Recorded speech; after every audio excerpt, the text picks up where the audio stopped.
नमस्कार साथियों स्वागत है आपका अपने YouTube channel Sunil Kumar SK में।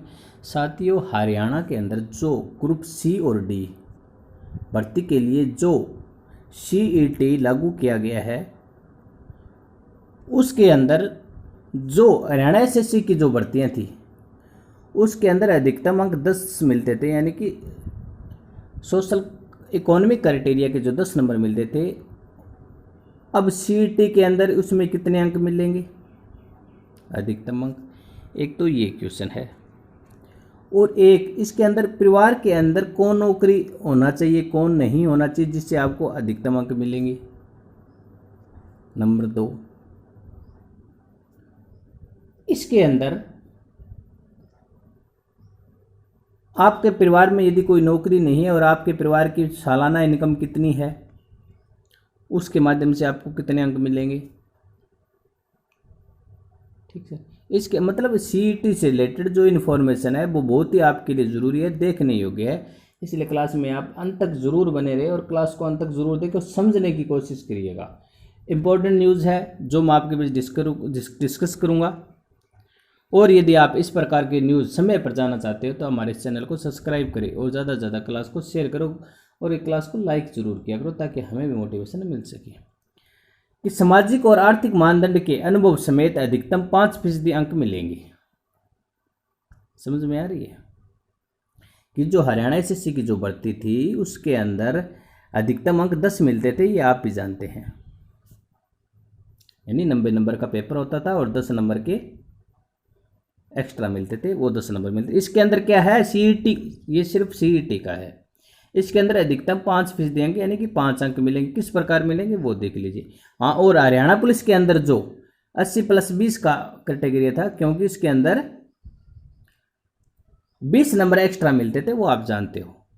ये सिर्फ CET से रिलेटेड बात कर रहा हूं मैं, एक तो ये ध्यान रखना।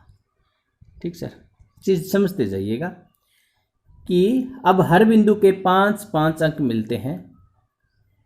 अगर सरकार जो प्रस्ताव तैयार करे, इसमें एक तो ये ऑफिशियल न्यूज़ मतलब लागू नहीं किया गया, लागू करने वाली हरियाणा सरकार जो प्रस्ताव तैयार कर रही है, ये बता देता हूँ। उसमें हर बिंदु के 5 अंक के बजाय अब 2.5% अंक तय किए जाएंगे। अधिकतम 5% अंक मिलेंगे, यानी कि अधिकतम 5 ही अंक मिलेंगे। अब पहले 10 मिलते थे, 5 मिलेंगे CET के अंदर। अगर बात कर लेते हैं, अगर परिवार में किसी की सरकारी नौकरी नहीं लगी है तो 2.5% अंक मिलेंगे। समझ में आ गई? ये तब मिलेंगे अगर पारिवारिक सालाना आय 3 लाख रुपए से कम है। ये देखिएगा, यदि कोई व्यक्ति, यदि उसके परिवार में मानो नौकरी नहीं है, ये मान दो, उसकी इनकम मान के चलो कितनी है पता नहीं, लिमिट ही नहीं है, उसको भी 5 अंक मिलते थे पहले। और जिसके गरीब परिवार था उसको कुछ नहीं था, उसके पास उसको भी 5 अंक मिलते थे, दोनों बराबर थे। लेकिन हरियाणा SSC ने CET कॉमन इस टेस्ट के अंदर अब हरियाणा सरकार क्या करना चाहेगी, यदि 3 लाख रुपए से इनकम ज़्यादा है तो उसको नहीं मिलेंगे। अब आप सोच सके इनकम कहाँ से पता चलेगा? ये जो फैमिली ID, उसके माध्यम से सब कुछ पता चल जाता है। हरियाणा सरकार इसलिए लागू किया है, लगता है। बस चीज़ बदलते जा रही है, आप देखते जाइए बस। और क्या क्या बदलाव किया है? अगर पारिवारिक सालाना 3 लाख रुपए से कम, एक तो नौकरी नहीं होने पर 2.5% अंक मिलेंगे, यानी कि 2.5 नंबर मिलेंगे। और 3 लाख से कम आय होनी चाहिए। उद्देश्य के लिए आवेदक की बहन, चाहे विवाहित और अविवाहित, और आवेदक की पुत्री, यानी कि आवेदक की बहन यानी कि जो फॉर्म अप्लाई करे उसकी बहन, चाहे विवाहित है अविवाहित है, उससे कोई प्रॉब्लम नहीं। और आवेदक की पुत्री, चाहे वे सरकारी नौकरी में है, उन्हें परिवार में शामिल नहीं किया जाएगा। समझिए, यानी आवेदक होता है जो फॉर्म आप कर रहे हैं खुद, वो। समझ में आ गई? यानी बहन और पुत्री के सरकारी नौकरी में होने का उम्मीदवार को नुकसान नहीं होगा, उसे 2.5% अंक मिलेंगे। यदि किसी भाई है, आवेदक है, उसकी बहन यदि नौकरी लगी है या उसका, तो इसके अंदर जो आवेदक उम्मीदवार को कोई नुकसान नहीं होगा, 2.5% अंक मिलेंगे। एक तो ये अच्छी खबर है। दूसरा, अगर उम्मीदवार विधवा है तो 2.5% अंक मिलेंगे। समझ रहे हो क्या? समझ मेरी तो आ रही होगी। एक तो 3 लाख रुपए से कम आय होनी चाहिए, एक तो ये है। एक ये होना चाहिए कि अब अधिकतम 5 अंक मिलेंगे, 10 अंक नहीं मिलेंगे। 3 नंबर पॉइंट क्या कहा गया कि अगर उम्मीदवार पहला या दूसरा बच्चा है, उसके पिता की मौत 42 साल की उम्र से पहले हो चुकी है, तो 2.5% अंक मिलेंगे, यानी 2.5 अंक मिलेंगे। समझ में आ गई। नंबर 4 क्या पॉइंट है, अगर उम्मीदवार पहला या दूसरा बच्चा है जिसकी उम्र 15 साल की नहीं हुई थी और पिता की मौत हो गई, तो इसे 2.5 अंक मिलेंगे। ये तो आपको पहले ही पता था, ये तो 2 पहले ही लागू थे। नंबर 5 क्या कहा गया, अगर उम्मीदवार विमुक्त जाति या टप्परीवाद से संबंधित है तो उसे 2.5% अंक मिलेंगे। ये सीईटी से रिलेटेड है, जो प्रस्ताव हरियाणा सरकार या हरियाणा जो आयोग है वो लाने जा रही है, इसलिए प्रस्ताव बनाया जा रहा है। ठीक सर, ऑफिशियल नोटिस आने के बाद ही कन्फर्म होगा ये लागू हुआ है या नहीं होगा। ये न्यूज़ के माध्यम से हमें पता चला है, और इसके अंदर लगता भी है भाई ये होगा, क्योंकि 3 लाख रुपए से आय जिनके अधिक थी उनके बहुत बड़ी, उनको नंबर मिल रहे थे, जिनकी नहीं थी उनको नहीं मिल रहे थे। इससे कुछ हद तक सही भी माना जा रहा है, कुछ हद तक नहीं माना जा रहा, वो आप स्टूडेंट्स की राय होगी। नंबर 6 क्या कहा गया है,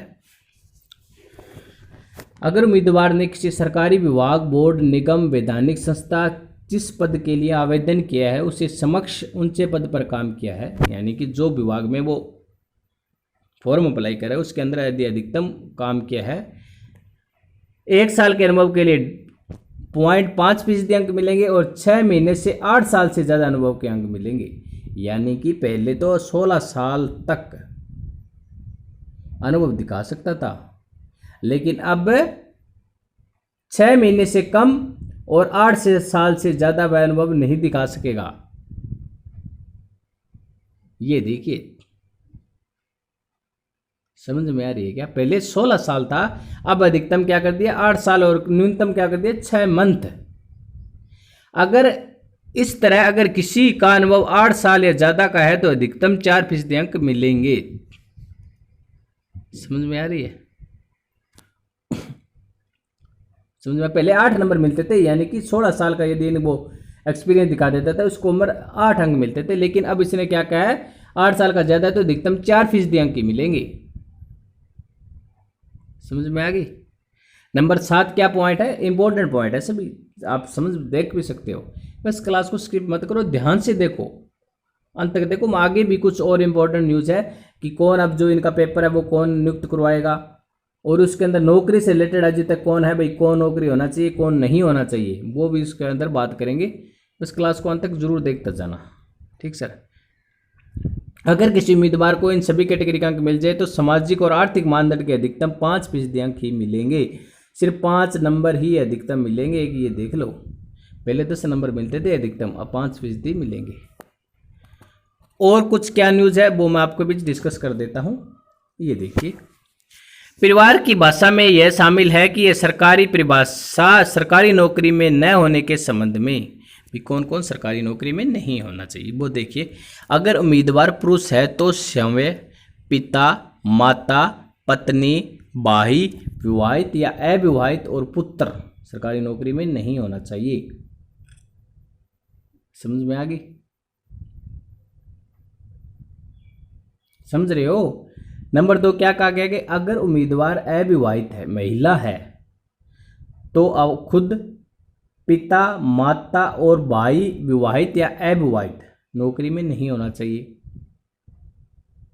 नंबर 3, अगर उम्मीदवार विवाहित महिला है तो उसका आप खुद, समय, ससुर और सास, पति और पुत्र नौकरी में नहीं होने चाहिए, और कोई भी नौकरी हो सकता है, इससे कोई प्रभाव नहीं पड़ेगा। अगर उम्मीदवार तलाकशुदा महिला है तो खुद, माता, पिता, भाई विवाहित या अविवाहित और पुत्र सरकारी नौकरी में नहीं होना चाहिए। समझ में आ रही है कि परिवार में कौन नौकरी होना चाहिए कौन नहीं नौकरी होना चाहिए, उनसे रिलेटेड समझ में आ गई भाई। यदि तलाकशुदा है तो आप, पिता और माता और भाई और पुत्र नौकरी में नहीं होना चाहिए। अगर उम्मीदवार विवाहित महिला है तो खुद, सास, ससुर, पति और पुत्र नौकरी में नहीं होना चाहिए।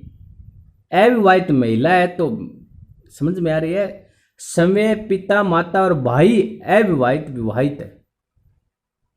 क्लास लंबी हो सकती है लेकिन समझने योग्य है, ध्यान से देखने योग्य है, आपके लिए बहुत जरूरी है।